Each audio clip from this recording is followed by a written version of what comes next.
ప్రధానంగా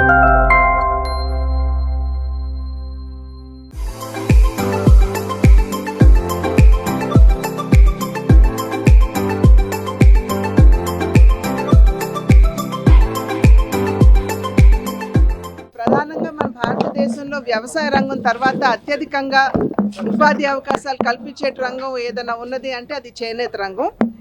అయినప్పటికీ కూడా మన చేనేత రంగం ఒక రకంగా చూసుకుంటే మనకు ఉన్నటువంటి చేనేత పరంపర చాలా విఖ్యాతమైనది అని చెప్పి నేను భావిస్తాను. మన దేశంలో ప్రతి ప్రాంతంలో ప్రతి రాష్ట్రంలో కూడా ఆ రాష్ట్రానికి ప్రత్యేకమైనటువంటి నైపుణ్యత ఉన్నటువంటి నేపథ్యం మనకి. ఇవాళ ఆంధ్ర రాష్ట్రం కనుక చూసుకున్నట్లయితే మనకి ఉప్పాడ కావచ్చు, అదేవిధంగా మంగళగిరి నేత కావచ్చు, చీరాల్లో ఉన్నటువంటి జామదాని కావచ్చు, ఈ రకంగా మన ఆంధ్ర రాష్ట్రంలో కూడా ఒక్కొక్క ప్రాంతానికి ప్రత్యేకమైనటువంటి చేనేత నైపుణ్యం అయితే ఖచ్చితంగా ఉంది.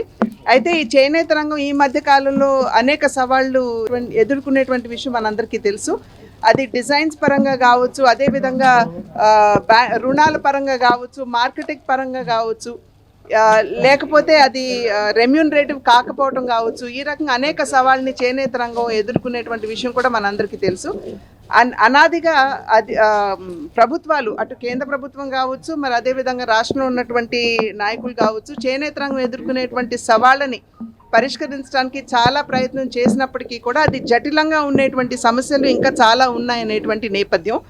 ఆ నేపథ్యంలో ఈ రకంగా చేనేత రంగానికి సంబంధించి ప్రత్యేకంగా ఒక ఎగ్జిబిషన్ నిర్వహించడం, ఒక ప్రదర్శనని నిర్వహించడం, ఇక్కడికి వచ్చేటువంటి వారందరికీ కూడా చేనేతను పరిచయం చేయటం, చేనేత యొక్క గొప్పదనాన్ని, అదేవిధంగా మన మైండ్ సెట్ని మార్చుకునే దిశగా, అంటే మనం చేనేత ఎందుకు కొనాలి అనేటువంటి విషయంపై కూడా మనకి అవగాహన కల్పించే విధంగా ఈనాడు ఈ ప్రదర్శన నిర్వహించుకోవడం అనేది ఇది చాలా ముదావహం.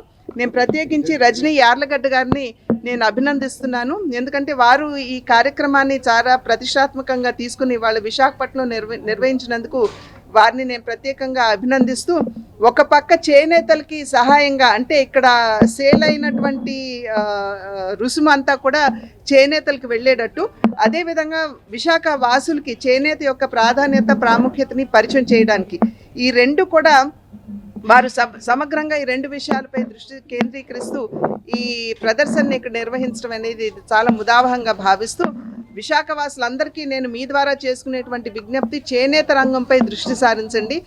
మన దేశానికి అంటే అనాదిగా దగ్గర మొహంజదారో హారప్ప సమయం నుండి కూడా మనకి చేనేత అనేది చాలా ప్రాశస్త్యం కనుక దాని యొక్క ప్రాముఖ్యతని తగ్గించకుండా మనం అందరం కూడా చేనేత మీద దృష్టి కేంద్రీకరించవలసినటువంటి ఆవశ్యకత చాలా ఉంది.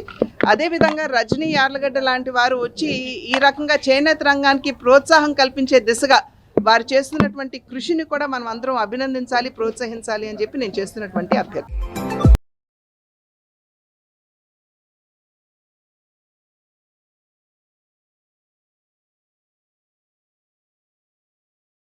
హ్యాండ్లూమ్ ఇండస్ట్రీ గురించి మన పురంధేశ్వర్ గారు చాలా చక్కగా వివరించారు. బట్ దీనికి ముందుకు తీసుకురావడంతో my friend Rajani, she has a very very good collection. హైదరాబాద్లో కూడా తనకి చాలా మంచి షోరూమ్ ఉంది. ప్రతి ఒక్కళ్ళు వాళ్ళకి అన్నీ దొరుకుతాయి, everything, all different collections. Main thing ఏంటంటే మీరు ఆల్ ఓవర్ ఇండియా రజనీ వెళ్ళి ప్రతి చోట ఎవ్రీథింగ్ దూరం అన్ని రాష్ట్రాలకు వెళ్ళి తనన్నీ అక్కడి నుంచి సేకరించారు. నాకు ఐ రిక్వెస్ట్ ఎవ్రీబడి, ఎందుకంటే తను మీరందరూ వచ్చి at least one thing, she's encouraging all the weavers. So మీరందరూ వచ్చి please join in buying one something. It will be a lot of help to the weavers. Thank you so much. 32 years of my journey I was only in textiles, and నేను ప్రతి రాష్ట్రంలో ఒక్కొక్క pattern patola ఏమి, UP Banaras ఏమి, రాజస్థాన్ ఏమి, అన్ని దేశాలు తిరిగాను. అందరూ హ్యాండ్ వీవింగ్, హ్యాండ్లూమ్ అంటే నా passion. So handloom we started like that. So handloom వీవర్స్ని ఎంకరేజ్ చేయడం అనేది ఒక టార్గెట్గా పెట్టుకున్నాం. అందుకని I started investigating every 100 kilometers మన భారతదేశంలో హ్యాండ్లూమ్ ఉన్నది. దాన్ని మనం రోజు ఇప్పుడు ఈ మిషన్ ఇండస్ట్రీస్ రావటం, ఈ చైనా నుంచి యాన్స్ రావటం, చైనా అది ఎక్కువ వాడటం, పవర్ లూమ్స్ ఎక్కువ రావటం, దిస్ మన హ్యాండ్లూమ్ చాలా దిగజారిపోతుంది. అండ్ హ్యాండ్లూమ్ వీవర్స్ చాలామంది, ఇప్పుడు మీరు యూపీ వస్తే ఎంతమందో కరోనాకి సమయంలో 50-100 ఫ్యామిలీస్ వెరీ గ్రేట్ క్రాఫ్ట్స్మెన్ చనిపోయారు. సో వాళ్ళ పిల్లలు జనరేషన్ మళ్ళీ పైకి తీసుకురావటం కంటే మనం ఈ హ్యాండ్లూమ్ సారీస్ ఎంకరేజ్ చేసి వాళ్ళు ఎంతో కొంత, మీరు ఓ పెద్ద చీరైనా కొనుక్కున్నారు 10,000 5,000 ఇది సారీస్ కొనుక్కోవచ్చు. హ్యాండ్లూమ్ అప్పుడైనా కొంచెం నిలబడుతుంది. హ్యాండ్లూమ్ ఎక్కడైతే మనం బ్రేక్ చేస్తామో, వాళ్ళ వీవర్స్ ఆపేయటం, వాళ్ళకి ఎంకరేజ్మెంట్ లేక, వాళ్ళకి ఇంకా బతుకు తెరువు లేక, they becoming auto drivers, tea stalls అమ్ముకోవటం, మంచి మంచి క్రాఫ్ట్స్మెన్ ఇన్ ఇండియా. మనం చేతులారా మన భారతదేశం ఆర్ట్ని పోగొట్టుకుంటామేమో ఒక్కోసారి దిగిలేసేది. ఆ బెనారస్ రోడ్స్లో చూస్తే కాశీలో ఎంత హ్యాండ్లూమ్ ఇస్ డయింగ్. సో అందుకనే మనకి ఈరోజు నరేంద్ర మోడీ గారు ఆయన ప్రైమ్ మినిస్టర్ అవటం, మన ఈ స్వదేశీ ఈ ఫ్యాబ్రిక్ని ఆయన ఎంత ఇష్టమో ఆయనకి చేయటం, కాశీలో చాలా మార్పులు తీసుకొస్తున్నారు. ఇప్పుడు టెక్స్టైల్ ఎక్కడ చూసినా బెనారస్లో కూడా టెక్స్టైల్ ఇవి పెడుతున్నారు మార్కెట్స్.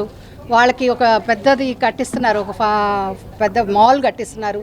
That's very nice. ఇప్పుడిప్పుడే కొంచెం అడుగున కొంచెం కనపడుతుంది ఇంప్రూవ్మెంట్. సో అదంతా మన మీద బాధ్యత, మన భారత్ పౌరులుగా ఎంత బాధ్యత మనకి హ్యాండ్లూమ్ వీవర్స్ మీద. సో ఇది it's not even one place in UP, every 100 kilometers మీరు చూడండి. మేము ఇక్కడ ఒక్కొక్క స్టాల్ పెట్టాం. పాటన్ పటోలా అంటే Gujarat, then you can see Kota, Gadwal మన తెలంగాణ, ఇక్కత్ తెలంగాణది కూడా పెట్టాం. తెలంగాణలో Telangana is doing very good. సామాన్యత కూడా ఎంత ఉంటాయి.